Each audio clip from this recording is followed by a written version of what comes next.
So, let me start off this way. Anyone having a bad day? I hope this makes your day just a little bit better. I was riding my motorcycle to work yesterday, ran over something I tried to avoid, couldn't fully avoid, cracked a big old hole in my tank, my oil pan basically. Oil all over the floor, had to pull my bike over. That wasn't even the worst part. Worst part was I was on the side of the freeway from 2:30 p.m. until 11:30 p.m. They're like, so I know everyone sings, oh, why didn't you get a tow truck? Why didn't you leave early? There's a lot to it. So, if you thought your Monday was bad, hopefully this makes you feel a little bit better about your Monday. So, let's go ahead and start from the beginning, or start all over again. Hey, Salvo here, and today I want to talk about shooting manual mode with your cameras, how to do it, why you should be doing it, and why you should consistently be doing it.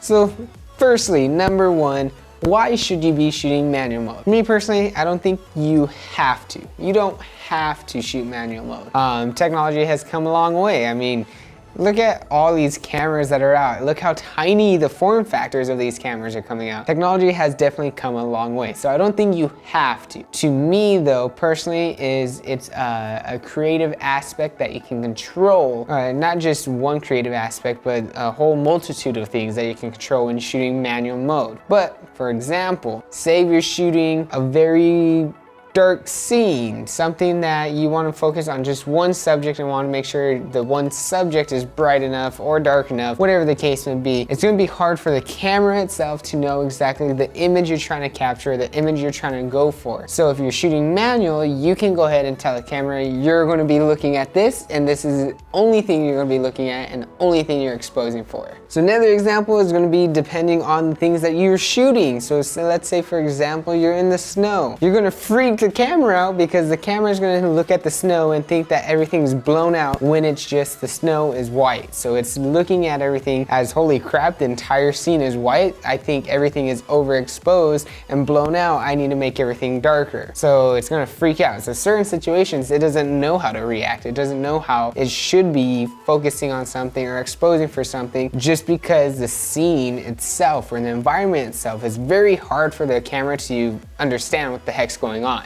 And not only that, when it comes to creative aspect and you're shooting a video and you want that cinematic look, I don't know why, I make a lot of hand gestures. I feel like a plain person doing the whole thing. But when you're trying to do a cinematic shot, or you're trying to do like a movie or make it have that cinematic feel to it, trying to shoot 24 frames a second and making sure your shutter speed is double the frame rate, or the 180-degree rule, as I have a video for, basically the camera's gonna try and change these settings themselves to go ahead and make sure it can expose for the scene, the environment, whatever the case may be. So then you lose that creative aspect. So that's another reason of like why you should shoot manual mode, so you can control these pieces and make sure that it does what you want and how you want the scene to be. So I think that's enough of like examples of why you should do it. Like there's going to be a multitude of examples of why you should do it, and scenarios why you should be shooting manual, why you should be making sure you're in manual mode, why you should be controlling certain settings and things like that. But don't get me wrong, there's also a whole bunch of other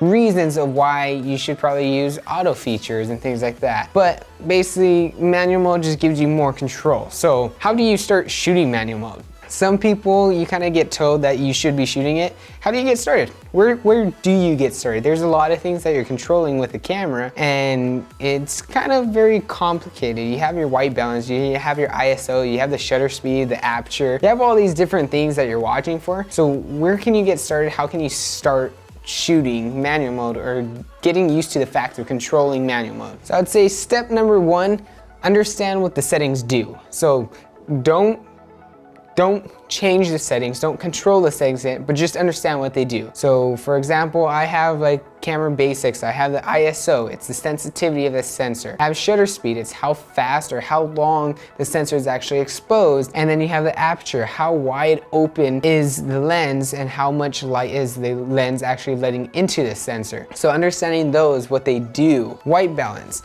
What does the white balance do? It controls the color temperature, the blue tones against the really orangish red tones of different lights and what the lights emit. Understand these settings. There's gonna be a lot of things that you can look up to go more in depth with them, but my tip for you would be learn what the settings are. What do these settings do?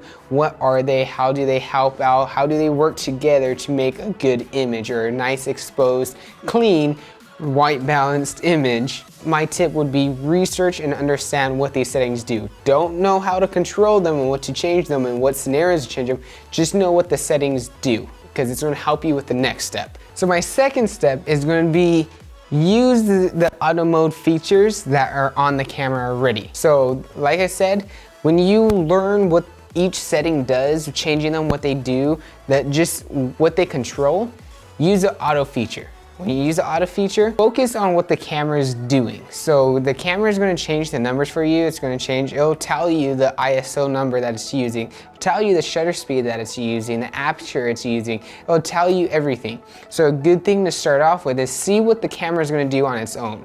I'm pretty sure when you're going to start out shooting videos and things like that, you're not going to start shooting blockbusters right off the bat. So you're going to get a chance to let the camera shoot and decide settings in nice, easy environments and understand, try to see what the camera is doing. If you're focusing the camera at the sun, don't look through the eyepiece for that though, but if you're facing it towards the sun or just in general the sky, look how low the ISO is, look how high the shutter speed is. It's trying to make sure it's not letting in that much light because there's an overdose of light that's coming into the lens. So that would be my first step after understanding what the settings do, is watch the camera change these settings. But then my second thing is to start getting your feet wet to controlling each settings, and that would be using the next modes up, which would be like priority modes. So for example, use the aperture priority mode. So based off of my camera basics, we know aperture controls the amount of light getting let into the sensor,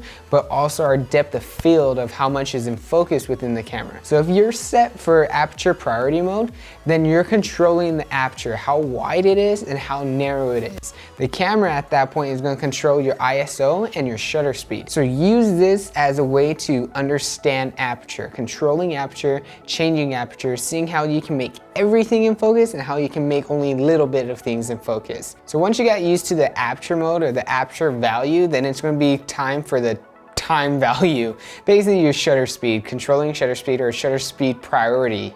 With this one, just like the other mode, you're going to be controlling your shutter speed, and then the camera is going to be controlling the aperture and the ISO. So this will be a perfect time that you can turn around and just use shutter speed to change things. Let the camera choose how wide or how narrow the lens needs to be, and let the camera choose the ISO levels that you need for whatever environment, but just use shutter speed. Don't change the depth of field, don't change how wide the lens is, don't change your ISO. Let the camera do those settings, but just focus on your shutter speed. So once you have those two, then there's no mode for just ISO priority, but what I would recommend is go to your camera and find the section that you can control the ISO limits, how high you want the ISO to go. But at this point, you have spent time with just aperture and controlling aperture. You also have spent time controlling shutter speed, and then you also set your ISO. You basically shot in manual mode, just three separate scenarios essentially. The last thing you haven't done is white balance. And I mean, when you look at white balance, there's a lot of custom settings and they do very well right off the bat. You have settings that are specifically for in the shade. You have settings that are specifically for straight in daylight, for straight clear cloud or clear skies, things like that. But my recommendation for you, the way I use it, I personally don't like to make sure everything is specifically white in my image. I like to make sure whatever I'm looking at looks exactly the same on the camera. So if I'm looking at something and it's very orange, then I want to make sure the camera sees it as very orange, and so I control that. Now that you spent that time, combine them all together now. In that shooting manual mode, take the time to go ahead and see, okay, what do you want your shutter speed? Do you want it the 180-degree roll, or do you want it more choppy, or do you want it more slow? Choose that, then go ahead and choose how wide do you want your aperture. Do you want everything in focus? Then make it pretty narrow? Do you want just that shallow depth of field so it looks nice cinematic? Then make it nice and wide. And then at that point, how bright is your image? If it's super bright, go ahead and lower the ISO. If it's pretty dark, then bring up that ISO. So at that point, you're shooting manual mode right off the bat. Just don't forget about your white balance. With that being said, if you guys have any more questions about shooting manual mode, any extra tips, any ideas from me that you guys would like to hear of how I did it originally or anything like that, feel free to hit me up. Do not hesitate to ask any more questions or tell me of videos that you want to see me make, and I will catch you guys on the next one. Peace.